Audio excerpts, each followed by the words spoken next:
The winds of austerity have swept once again through the halls of Washington. Senate Republicans are moving, with sharpened pens and narrowed eyes, toward a dramatic reordering of federal priorities, one that could strip billions from some of the nation's most familiar programs.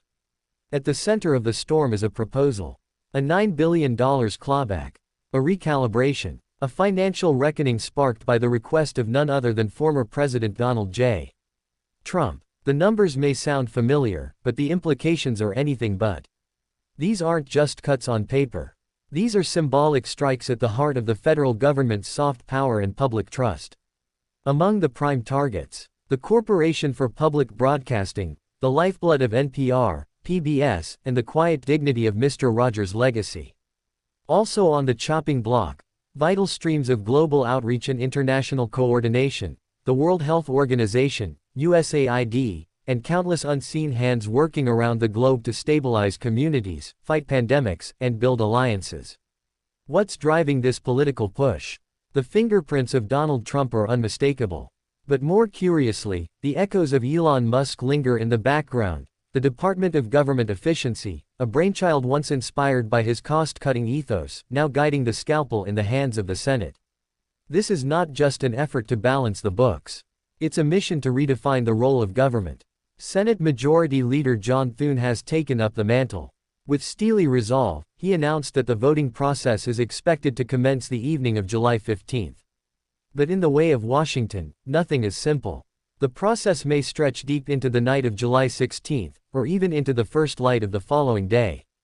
Why the urgency? Because there is a deadline looming.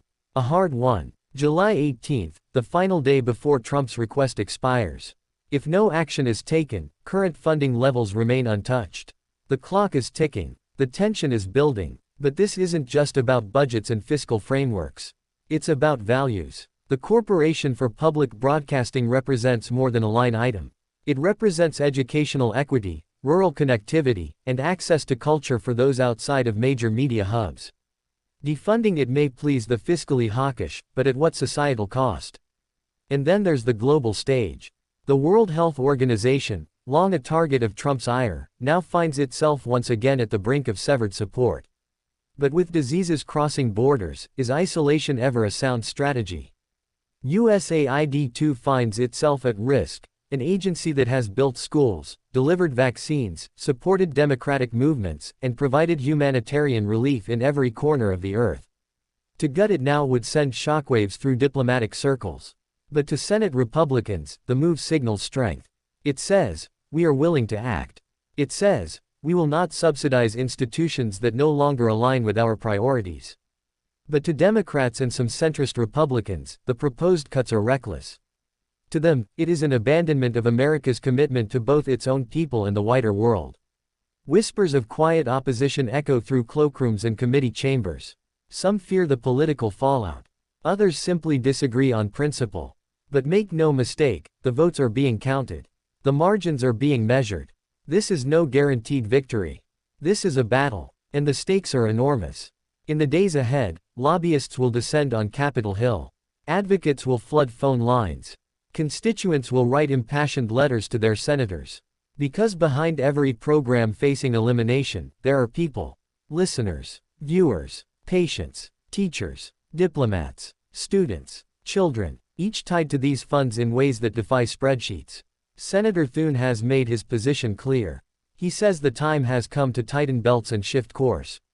His allies say the cuts reflect discipline, prudence, Trump-era efficiency. But critics say it's politics masquerading as reform. They argue that slashing public broadcasting is a cynical nod to right-wing media empires.